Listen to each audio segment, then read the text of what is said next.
ang sinasabing bawal, abay marami pa rin hong campaign posters na nasa illegal na lugar ang pinagbabaklas ng MMDA sa Kamanava area. May ulat on the spot si Maki Pulido. Maki? Kamanabang ako ni yung sinuyod ng Operation Baklas ng MMDA at tama ka talagang madami lalo na daw nung nagsimula itong local campaign.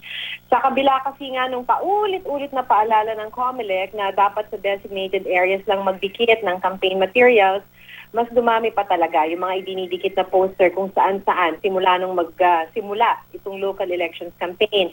Titingnan natin, matyaga talaga itong mga MMDA boys, mabilis pa silang kumilos.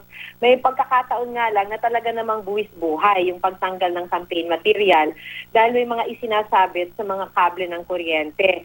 Kaya ang pakiusap na nga lang ng team leader na nakausap natin kanina ng Operation Baklas, sana naman daw wag nang magdikit ang mga kandidato sa mga lugar. Wag magdikit kasi illegal, di ba?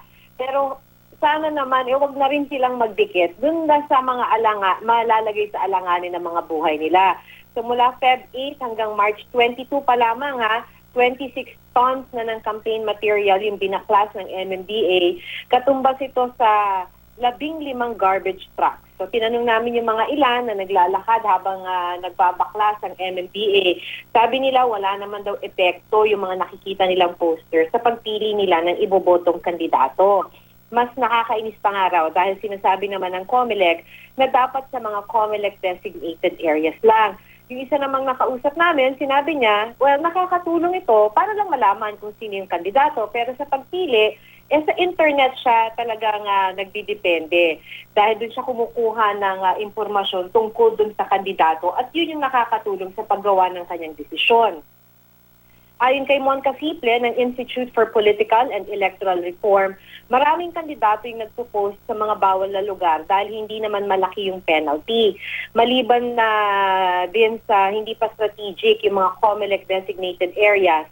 Dahil kalimitan daw yung mga COMELEC designated areas, kakaunti lang naman yung taong makakakita ng mga poster mo doon. So talagang ipagpipilitan din ng mga kandidato at ng mga taga-suporta nila na magdikit sa mga kalsada kung saan mas maraming makakakita.